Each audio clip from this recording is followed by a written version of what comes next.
So this awakeness is very ordinary.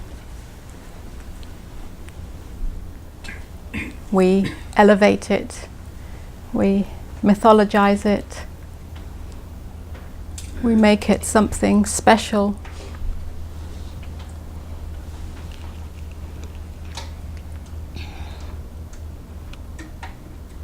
But it's actually the most natural state there is. It's totally here, it's totally accessible.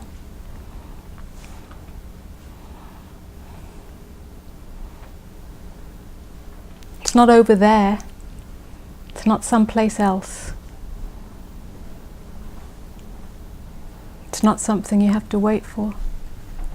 It's not something you have to achieve or find. It's here. It's always here. But the mind performs acrobatics to prevent us from seeing this. So it's not that we have to find anything other than what's already here. It's that we have to see that performance and stop believing it.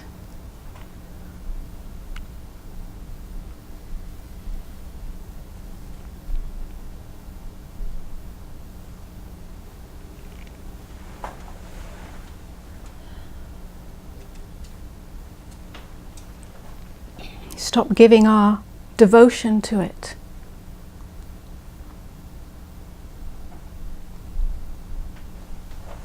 Stop giving our allegiance to it.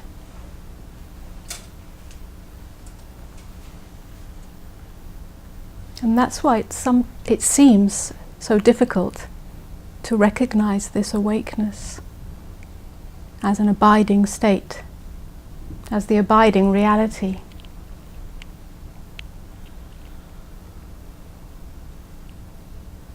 Because our whole conditioning, our whole, right down to our ancient survival mechanism, is about giving our allegiance to the acrobatics of the mind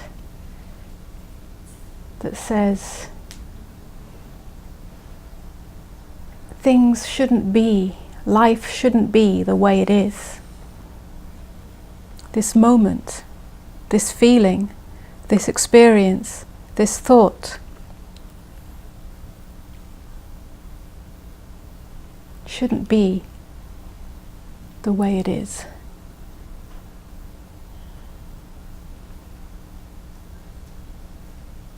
And so to unstick ourselves from that seems like a huge effort.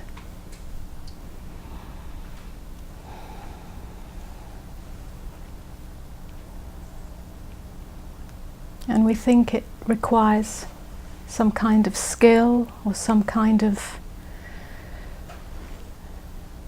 knowledge about how to do it, or some kind of grace because you've been deemed worthy and somehow.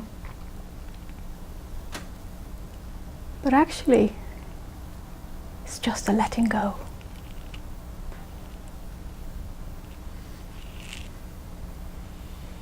It's just a surrender.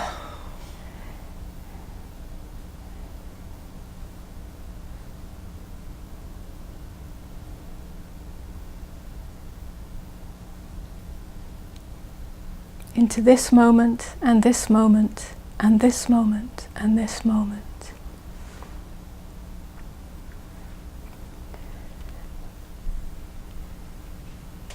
It's about meeting each moment fully, wholeheartedly, but without getting lost in it. Very often when we speak about meeting this moment fully,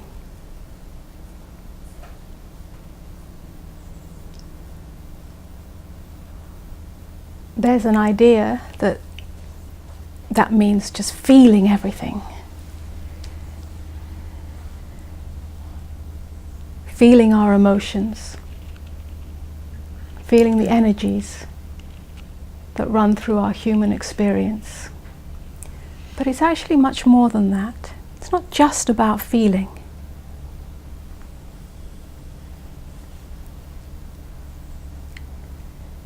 It's about feeling, which means not avoiding anything, not avoiding any aspect of your human experience.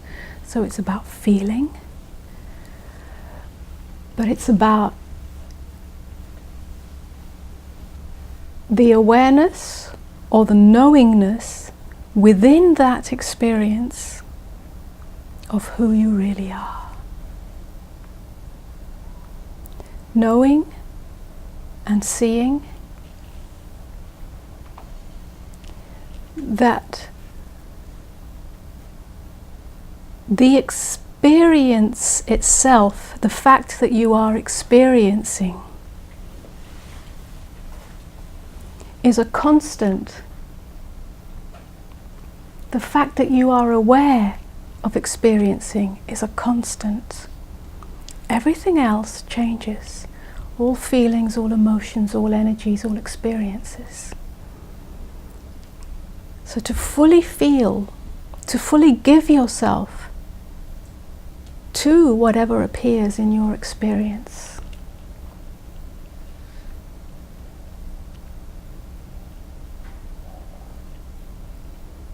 But not to regress to some pre-conscious state of primordial oneness.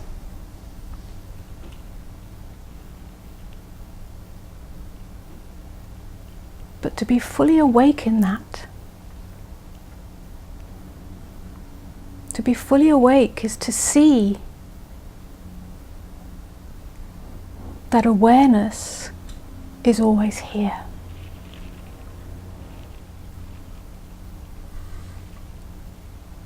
Awareness is the only constant. Awareness is the only reality.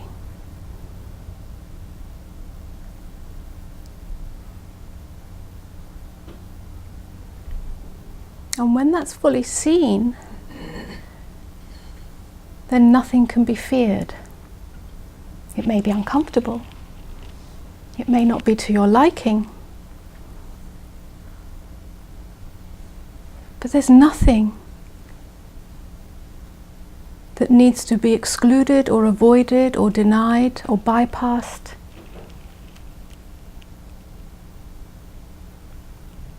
Because everything appears within that awareness.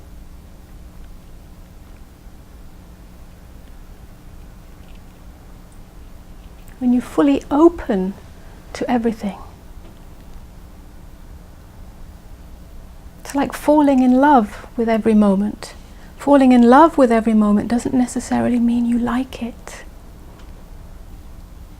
Haven't you had the experience of falling in love, but you actually don't really like the other person? You might think you like them for a while, then you realize you don't really like them. But you still experience falling in love, at least for a short while.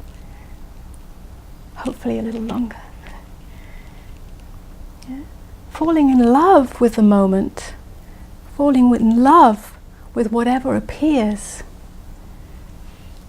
doesn't mean that you own it, doesn't mean that you like it, doesn't mean that you want to hold on to it.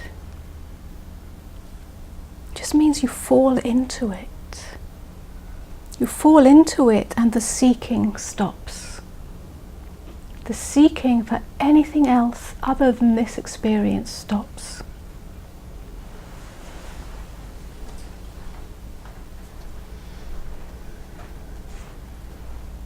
In that stopping of the seeking mechanism, you are free.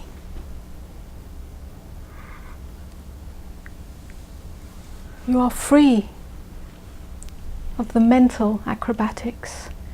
You are free of trying to manipulate or control reality. You are open.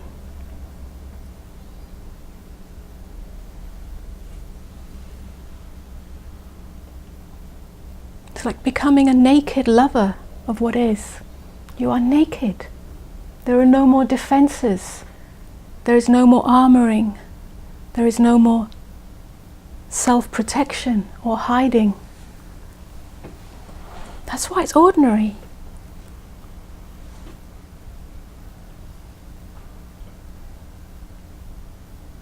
It's just an open nakedness. Like babies are naked. Like puppies are naked. Like kittens are naked. Like these flowers are naked. There's no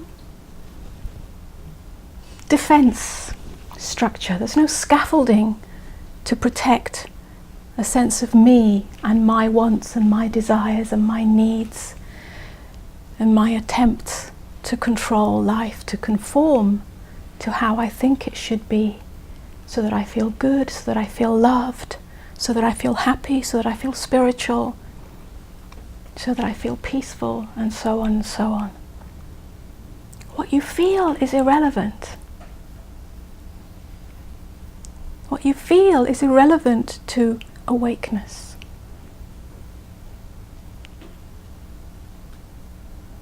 Feel it, but don't be it. Feel it, but do not confuse yourself for it. Or do not confuse yourself in it.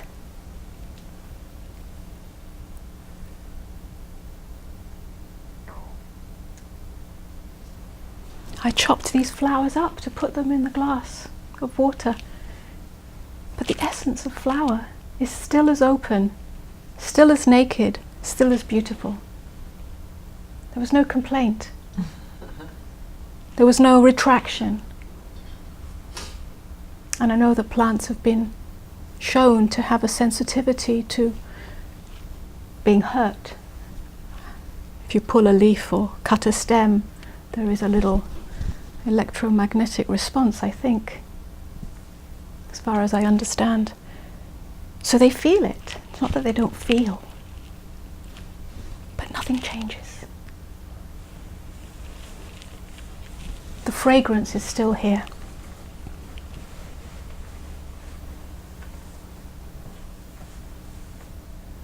But we tend to withdraw and close down and create a whole layering of stories about how we're not good enough or not worthy.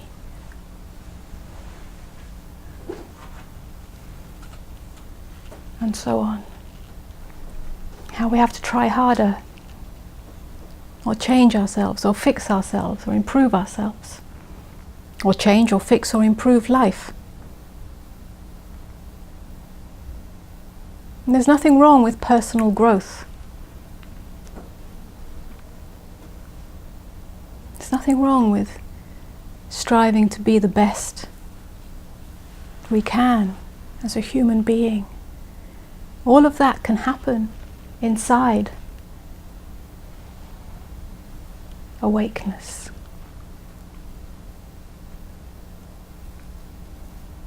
But you do not confuse yourself for that.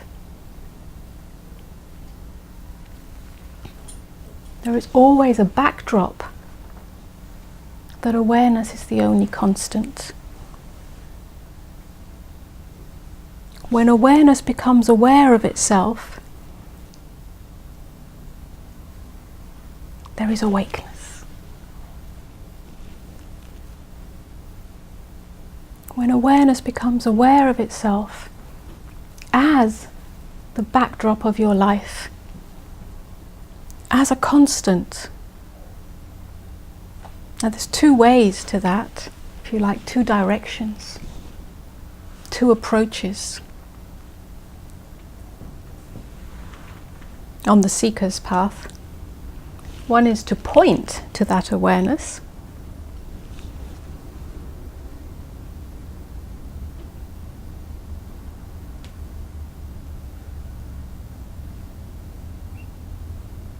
To give our attention to that awareness.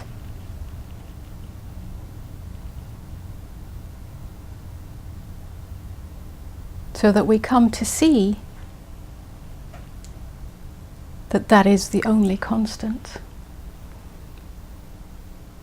That we inquire into what is always here.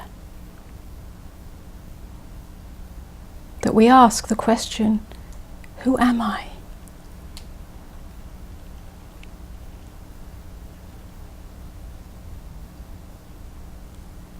And the other way is to forget all that and to simply open and give yourself to this and this and this and this and this. And within this giving, to always see with honesty in yourself what maras come in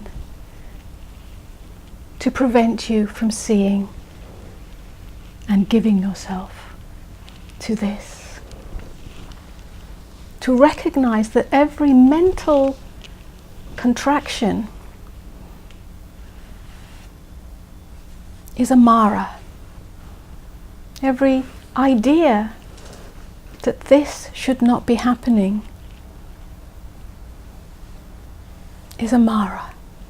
It's not real. So if you like, one approach is the approach of Advaita. The other approach is the approach of Tantra. They end up in the same place. And sometimes it's useful in yourself to point to yourself, to the empty space within which everything is happening. The empty space of consciousness, the empty space of awareness. And sometimes that's an impediment, because very often that can set up a sense of transcendence, which leads to an avoidance of the full immersion into this reality. The full immersion without drowning in it, without sticking to it.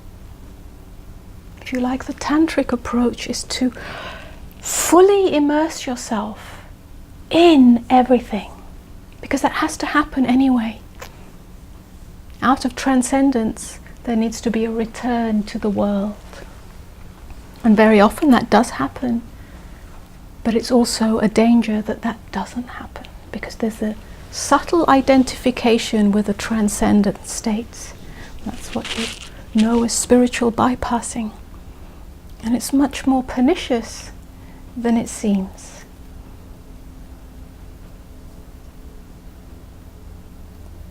So the other approach, which is to fully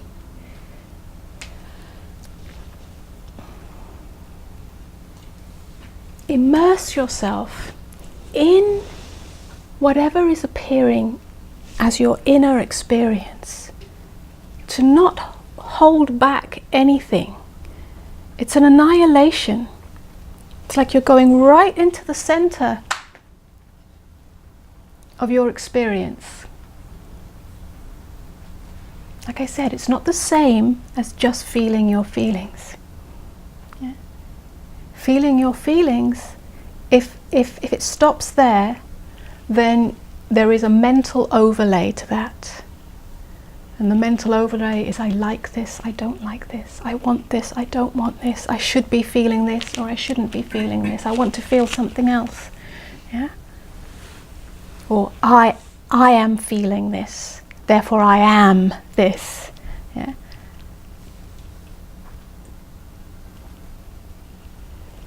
And then the whole confusion that happens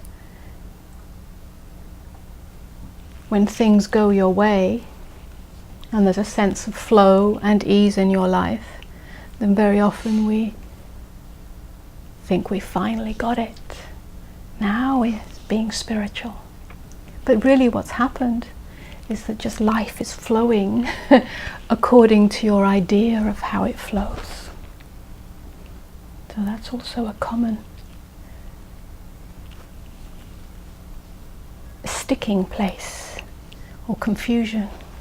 Yeah? So to fully immerse yourself in this experience, to fully give yourself to this experience, is an annihilation of every vestige of wanting it to be any different. It's not a getting stuck in it. It's giving yourself to what is at the core of the feeling without knowing. It's like surrendering to a black hole. You're annihilated in that. And in that annihilation, the possibility is to see that only awareness exists. Whatever the experience, whatever the doorway of the experience, because it doesn't stop at the experience, whatever doorway presents itself as the experience that you're having, when fully surrendered into, offers the possibility of the recognition that awareness is the only thing that exists.